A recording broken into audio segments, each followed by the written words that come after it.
Hi everyone, how everyone doing? I hope y'all doing great. Well, the first thing I would like to tag is this. I don't see why people always naming white people's names that have been missing and found or whatever the case may be.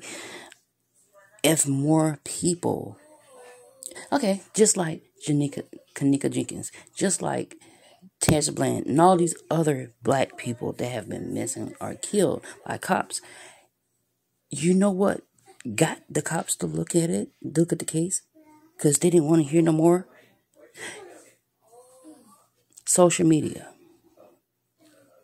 That's what got these cases moving. Social media, not the reporters, not the cops. And that what made them push and make them lit some fire under their ass and make them start doing something. So study people continue to say all these other people that have died or whatever, or they did more in their case.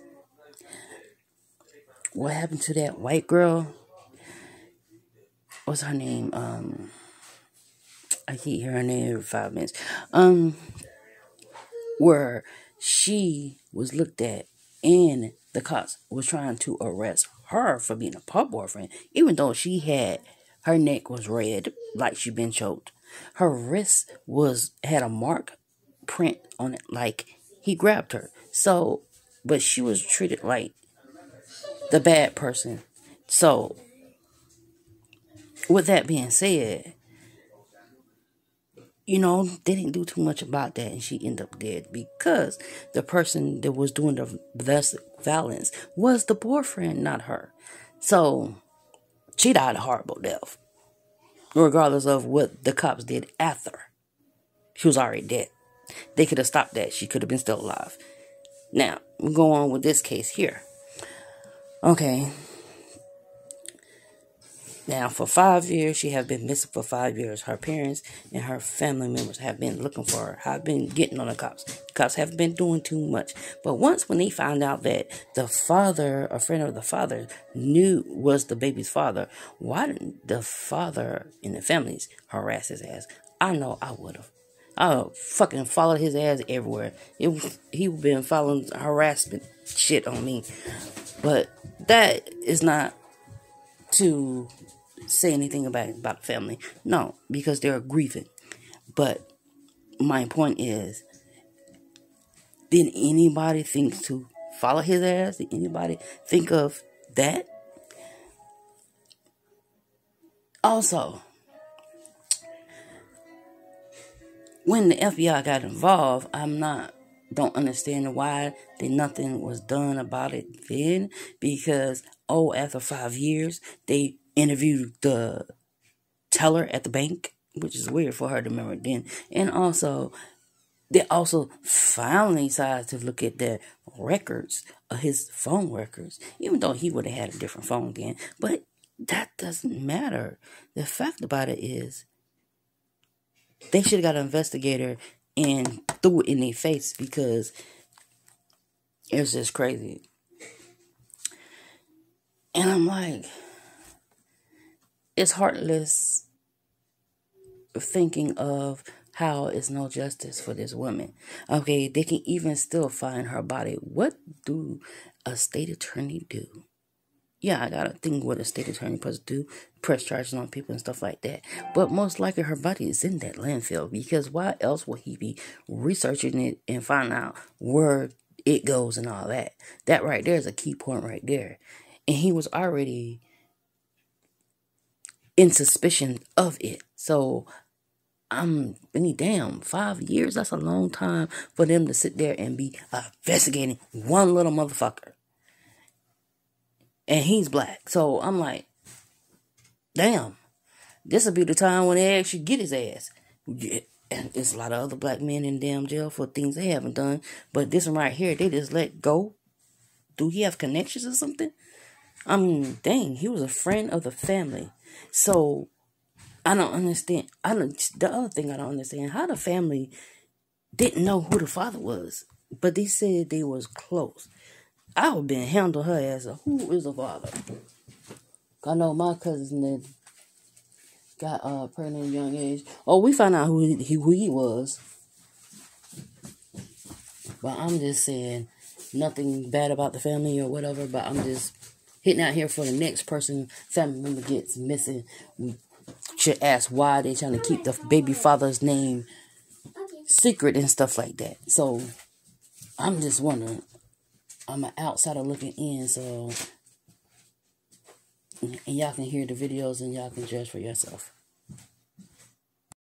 Hi everyone, I'm Vanessa Herring outside Baltimore Police Headquarters. The family of Akla Eggleston is pleading for answers about her whereabouts. Eggleston was last seen a year ago, and so far there have been few leads on her whereabouts. She was 8 months pregnant when she was last seen, and her family says they just want her back. If you have any information about where she may be, you should contact Baltimore Police at 410-396-2499. And coming up, you'll hear from her family. A break in the case of a missing pregnant woman from Baltimore. So this is a story we have been following literally for years, and today prosecutors announced that the suspect is the father of the unborn child. This is a cold case that garnered so much attention. A 22-year-old expectant mom, 8 months pregnant, really excited for her second child, but then she vanished just days before her baby shower. Well, earlier today, State's Attorney Marilyn Mosby announced that her ex-boyfriend has been charged with 2 counts of first-degree murder in the death of Akla Eggleston and her unborn baby. The state's attorney said phone data showed Robertson was with Akla Eggleston on the very last day she was alive, and court documents show his Google account had distinct searches regarding trash pickup, landfills, or dumpster pickup. The arrest comes nearly 5 years after Eggleston vanished just days before her baby shower. A missing pregnant woman from Baltimore. Family reports Akla Eggleston missing after she didn't show up for her baby shower in May. The expecting mother was 8 months pregnant then and hasn't been seen or heard from since. Fox 45's Alexa Ashwell live from police headquarters tonight with the latest on the investigation. Alexa? Okay, Jennifer, police are remaining tight-lipped about this investigation so to not jeopardize the case. But family tells us they found Akia's bank card and hope it will lead to more clues. I went behind the bush. I flipped it over with my foot to see what it said. It was her bank card. Sean Wilkinson immediately called police when someone found his daughter, Akla Eggleston's bank card outside her home here in Cherry Hill. Father, Lord God, you'll give us the strength. The family had gathered here Saturday to pray. Resolving of this situation and bringing closure to it. It's been 5 months since anyone has seen or heard from Akla. The young mother to this beautiful girl was 8 months pregnant with a son when she vanished. She was very much in love with her daughter, and she was very much in awe of waiting for the new baby to come. On May 7th, family went to Akia's home after she didn't show up for her baby shower. Not only wasn't she there, but neither were her belongings. Police were called, and back in July said they suspected foul play, but had little leads. Family said hospitals were also put on alert, but nothing. They're obviously beyond the point where she could have given birth. Now we're learning this is one of the last times anyone saw Akla. Surveillance pictures from inside an area bank on May 3rd. Also, the last day family spoke to Akla. For Wilkinson, it's been 5 months of sleepless nights.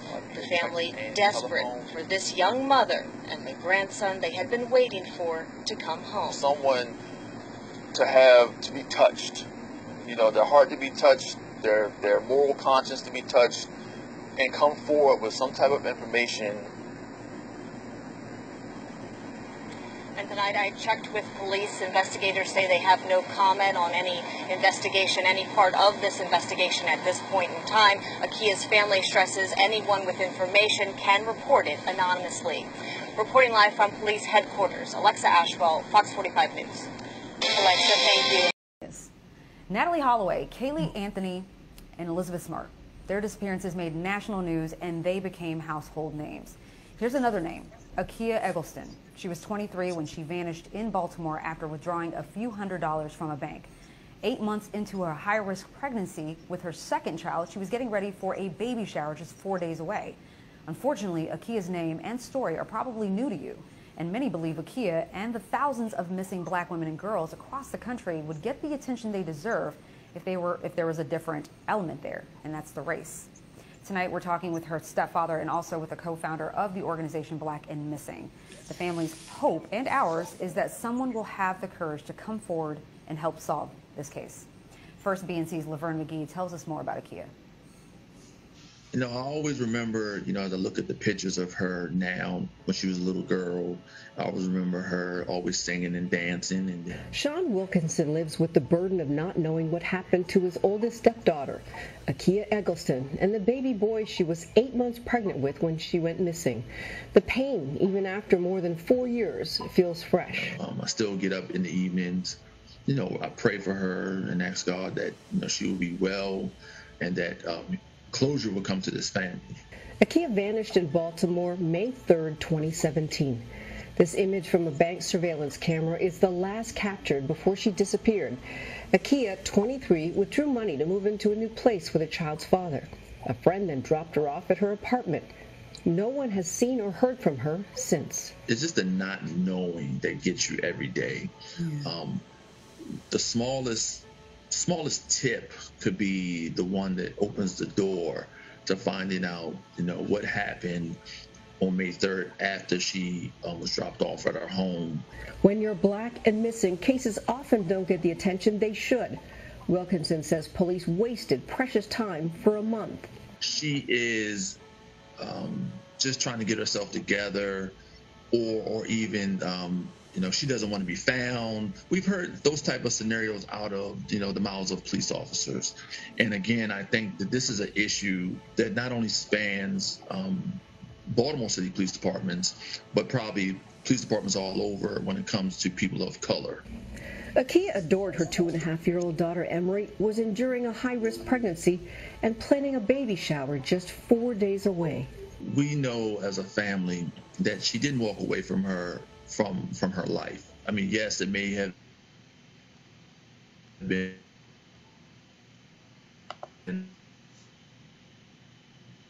hard, but harder. So when it comes to her walking away or just wanting to try to get herself together and leaving her daughter here, we just don't think that was the case. Wilkinson says even after police determined Akla and her son are likely victims of foul play, he hasn't been able to bust through a wall of frustration with the ongoing investigation that doesn't appear to be going anywhere. The mockery of it is that they say that their job is hard. As a parent, I could care less about how overworked you are or how understaffed you are. So when you hear those things, it's almost like, are you actually doing your job? And I'm not saying that you're not, but those are excuses. And excuses don't fly when your loved one is missing. We still to this day don't know if she had the baby or unfortunately the baby or herself are deceased. I mean, it's that type of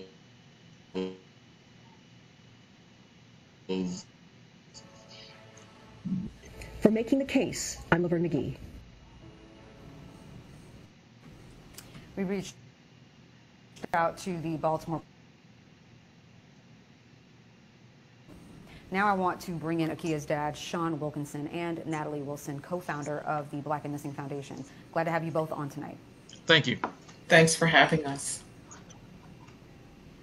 Sean, let me start with you. I can't imagine going through what you're living through, and for 4 years now. When Akla went missing, what was law enforcement's reaction to her case? Initially, her case, there was no reaction to do anything quickly. Again, being young and Black, her case was not looked after very quickly. There was no rush to get anything done, and to this day, it still seems to be the same issue with no enthusiasm to solve her case. Were they providing you any reason? Because essentially, Black women and children that go missing are usually stereotyped, right? They're profiled by police officers. Usually they come up with this conclusion that they disappeared willingly. So what was the response like from them? What did they say in order to justify their lack of enthusiasm? So for the police department, again, they say they've interviewed over 100 people. We have not seen the evidence of that. They say that they followed every breadcrumb in her case. We have not seen the evidence of that. They won't speak to us on the phone. I call and they won't actually speak to us. They say they will only take messages us via email. So it's hard to say actually what they are doing or how far they're into the case. But again, as I said before, the frustration is beyond me when I can't get a simple phone call back to say, hey, we're working on the case, in which they have in some instances. Yes, they have. But the level of communication is really not. And that frustration is what gets us the most. Now, you're advocating for two people, your daughter and your unborn grandson. Now, this battle you've had with police, how and why do you think it's gotten to the point now where, as you've said, you can't even get them to answer your phone calls? I think simply because they don't have any answers. And instead of them saying, we don't have any answers, they continue the charade that they're working on the case. The lead detective on the case, again, who won't accept my phone calls, he will only respond to me by email, which is very seldom not. We've been through this song and dance many times before about Akia, and it just always seems to lead back to they don't want to jeopardize the information that they do have, or they just don't want to respond, in my opinion. Natalie, let me get you in on this part of the conversation. How much does the relationship between black communities and police factor into why, when black women and girls go missing in America, they don't get the same level of attention by police or the media as white people?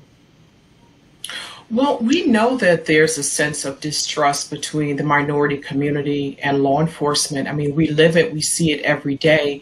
And oftentimes when our, young girls or boys are missing, they indicate that they've left voluntarily, like Sean said. And as family members, you have to advocate for your missing loved one because you know their characteristics. You know if that's not something that they would do. And they often stereotype our missing as being involved with some type of criminal activity, or there's an element of poverty or addiction. And that is not necessarily the case. And we see this every day. We hear this from families. And that's why at the Black and Missing Foundation, we are advocates for these families who are desperately searching for their missing loved ones. And we're trying to bridge the gap because, as Sean said, the unknown is so disheartening. And they need to know what happened to their missing loved ones. They need answers or closure. Sean, Akia's daughter, Emery, is about to turn 7. She was just 2.5 when her mother went missing. How have you tried to explain all of this to her? Well, the best way we can explain it to her is that your mom is not here and we're looking for her and we're doing the best that we can to help find her. And we do our best to make sure that she knows who her mother is, her name, her full name, her first, middle, and last name. We do all of those things. We show her pictures. We tell her stories about her, and we do the best we can and spend time with her as much as we can. So beyond those things, there's nothing more that we can do for her. But for Akia, what we can continue to do is get her name out there in the social media element that you're presenting us here tonight. Yes. And what I would love to say is thank you again for continuously keeping her name in the atmosphere so that more people can know about her story. No, I'm so glad that you came on to share. That's something we want to dedicate ourselves to on a weekly basis, to highlight these cases that go ignored. Natalie, he mentioned, of course, what we can do to help find Akia or find answers about what has happened to her. What do you want our viewers to know in terms of what they can do also? Because I know your organization is fighting alongside Sean to get some answers. Right. So anyone that has information about Akia's disappearance, you can reach out to the Black and Missing Foundation anonymously and provide us with a tip. at bamfi.org. You know, it takes all of us, law enforcement, the media, and our community to come together to find our missing. Think about it. Akia could be your daughter, or it could be your mother, your child, your neighbor that's missing, and you would want someone to come forward with information to help reunite you, or again, have the answers or the closure that they deserve. Absolutely. It's a community effort for sure. We're definitely going to have that information posted later in the show as well, and viewers can see that on the screen right now. Sean Wilkinson and Natalie Wilson, thank you so very much for sharing Akia's story. Thank you. Thank you for having us. A single person in your county has the power to decide whether a young person will be sent to adult jail if they are arrested. If a person accused of a crime must sit in jail simply because they cannot afford to pay bail. In this election year, you have the power to vote for a state attorney in your county. That vote will be one of the most important you cast. State attorneys in Florida have tremendous power, and they impact the lives of entire communities. If someone is accused of committing a crime, it is not the police, but the state attorney who has the power, the sole power, to decide if criminal charges are found and the severity of those charges. State attorneys alone decide who faces jail or prison and who instead is allowed to enter a diversion program to rebuild their life. Overzealous prosecution by state attorneys and harsh, excessive sentences have led to a system of mass incarceration in Florida that does little to remedy the root problems of crime. State attorneys can close the revolving door on our prisons by choosing rehabilitation and prevention instead of using incarceration as a one-size-fits-all solution to crime. All young people make mistakes. Your state attorney chooses which to treat like criminals and which deserve a chance to learn from their mistakes. No one is above the law, not even police officers. Your state attorney can take seriously shootings involving law enforcement officers by investigating them and holding officers accountable. Or they can turn a blind eye to officers who shoot and kill members of our community. The actions of your state attorney can trigger deportation proceedings for immigrants and tear families apart by cracking down on minor offenses. Or they can use their discretion in a way that keeps families together. State attorneys should seek equal justice and treatment under the law. They can make sure the right people are charged for the right reasons. Or they can allow the system to target people because of their race. Because they can't afford a lawyer or because they're disabled. Your state attorney can keep packing our prisons and jails with people suffering from mental illness and substance use disorders. Or provide more effective local services like rehabilitation and community mental health. We call on state attorneys to use discretion fairly in deciding who and what to prosecute. Stop prosecuting minors in the adult criminal justice system. Limit unnecessary incarceration. Eliminate bail unless it is absolutely necessary to ensure someone's appearance in court. Reduce racial disparities in our criminal justice system by tracking and remedying disparate impacts of their office's decisions and by instituting racial bias training for their staff. To all Florida voters. To all Florida voters. Make sure to vote for state attorney in this year's primary and general elections. And make sure you know who and what you are voting for.